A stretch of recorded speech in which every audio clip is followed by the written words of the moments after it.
Hamıya salam. Gəlin bugün hamımızı maraqlandıran, bəzən də sıxan bir mövzudan danışaq. Zamandan. Amma yox, söhbət daha çox vaxt tapmaqdan getmir.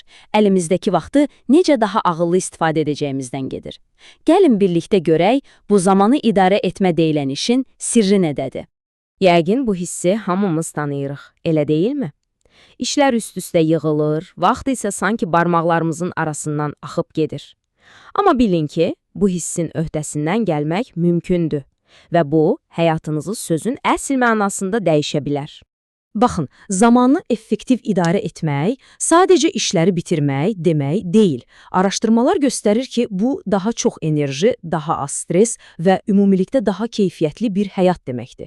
Və bunlar boş vədlər deyil, bunlar araşdırmalarla təsdiqlənmiş real nəticələrdir. Yaxşı, indi gəlin bu məsələyə biraz fərqli bir tərəfdən baxaq.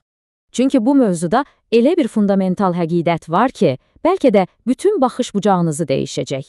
Və həmin həqiqət budur. Zamanın idarə edilməsi ifadəsi əslində biraz aldadıcıdır. Çünki biz zamanı idarə edə bilmərik ki, hamımızın eyni 24 saatı var. Onu nə artıra, nə də azalda bilərik. Əsl məsələ o 24 saat içərisində özümüzü, yəni öz qərarlarımızı, öz hərəkətlərimizi idarə etməkdir. Bütün sir bundadır. Deməli, fokusumuzu dəyişirik. Problem zamanda deyil, özümüzdədir. Amma qorxmayın, bu əslində yaxşı xəbərdir. Çünki bu o deməkdir ki, idarə etmə tamamilə bizim öz əlimizdədir. Gəlin bir anlıq elmi tərifə baxaq. Deyir ki, bu bir qərar vermə formasıdır və 3 əsas hissədən ibarətdir. Birincisi, zamanınızı qurmaq, yəni planlaşdırmaq. İkincisi, onu hər cür yayındırıcı şeylərdən qorumaq. Və üçüncüsü, lazım gələndə dəyişikliklərə uyğunlaşmaq. Görürsünüz, bu sadəcə bir siyahı tutmaqdan qat-qat dərin bir prosesdir. Və onu da deyim ki, bu sadəcə qəşəng səslənən bir nəzəriyyə deyil, hə. PLOS ONE kimi nüfuzlu nəşrlərdəki meta-analizlər bunu dəfələrlə sübut edib ki, bu prinsipləri tətbiq etmək birbaşa olaraq həm işdəki performansımızı, həm də şəxsi həyatdakı rifahımızı artırır.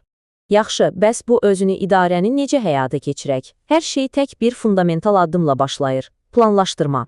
Bu sitat məncə hər şey deyir. Birdən-birə işə başlamaq çox cəlbedici görünə bilər, amma əvvəlcədən düşünülmüş bir yol xəritəniz yoxdursa, çox güman ki, həm vaxt itirəcəksiniz, həm də səhv istiqamətə gedəcəksiniz. Bəli, bu qədər sadə.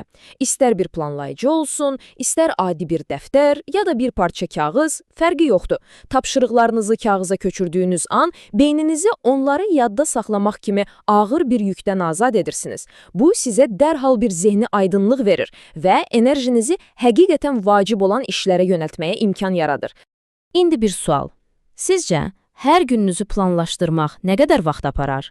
Saatlar? Yox. Cəmi 10-12 dəqiqə.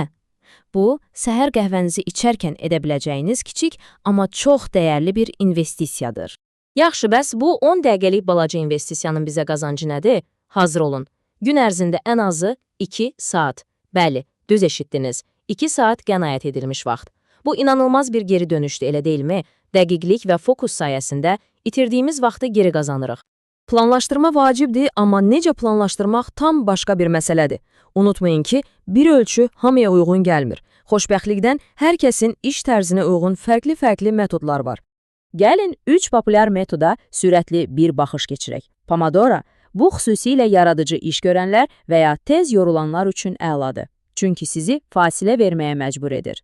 Vaxt bloklaması, bu diqqətinizi bir yerə cəmləmək, dərin iş görmək istəyirsinizsə mükəmməldir. Və qurbağanın ye metodu. Bu da təxirə salmağın əsl düşmənidir. Bir anlıq düşünün, bunlardan hansı sizin iş tərzinizə daha çox oxşuyur?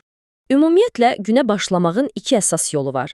Ya ən çətin, ən sevmədiyiniz işi səhər tezdən edib canınızı qurtarırsınız, ya da kiçik, asan işləri görüb özünüzə motivasiya verirsiniz. Hər ikisinin də öz yeri var, amma diqqətli olun. İkinci yolda ilişib, əsas işi həmişə sabaha saxlamaq təhlükəsi var. Amma bilirsiniz, əsl sir nədir? Hansı metodu seçməyiniz o qədər də vacib deyil, həqiqətən. Əsas odur ki, birini seçəsiniz və ondan hər gün davamlı şəkildə istifadə edəsiniz. Mükəmməl sistemi axtarmaqla vaxt itirməyin. Sadəcə başlayın. Bir sistemi seçmək asandır. Əsas məsələ onu vərdişə çevirməkdir, həyatınızın bir parçası etməkdir. Gəlin görək, bunu necə bacara bilərik? Amma bir şey unutmayın. Məqsəd özünüzü dəmir bir qəfəsə salmaq deyil. Həyatdır bu. Hər an hər şey ola bilər. Planlar pozula bilər. Vacib olan, plan pozulanda ruhdan düşmək yox, sadəcə olaraq sakitcə planı yeniləmək və şüurlu qərarlar verməyə davam etməkdir. Və budur sizə tətbiq edə biləcəyiniz bəlkə də ən güclü vərdiş, gün sonu ritualı. Hər iş gününün axırında bu 4 sadə adımı atın. Bunları etməklə siz sanki beyninizə stop, iş bitdi, artıq dincələ bilərsən siqnalını verirsiniz. Bunun psixoloji təsiri, inanın mənə, inanılmazdır. Beyniniz yarımçıq qalmış işləri düşünməyi dayandırır və siz həqiqətən də dincələ bilirsiniz. Bu, zehni dağınıqlıqla mübarizənin ən effektiv yollarından biridir. Yaxşı, gəlin bütün danışdıqlarımızı 4 cümlə ilə yekunlaşdıraq. 1. Zamanı yox, özünüzü idarə edin. 2. Cəmi 10 dəqiqəlik plan sizə saatlar qazandırır. 3. Sizə uyğun metodu tapın. Və 4. Davamlılıq və çeviklik. Bu ikisi sizin açar sözünüz olmalıdır. Və sonda sizi bu sualla tək buraxmaq istəyirəm. Ciddi düşünün. Hər gün əlavə bir məhsuldar saatımız olsaydı, o bir saatı hansı möhtəşəm işə sərf edərdiniz? Çünki bütün bu danışdıqlarımız əslində tapşırıq siyasını bitirmək üçün deyil. Bu, sizin üçün həqiqətən dəyərli olan o möhtəşəm işlərə vaxt yaratmaq üçündür. Dinlədiyiniz üçün təşəkkürlər.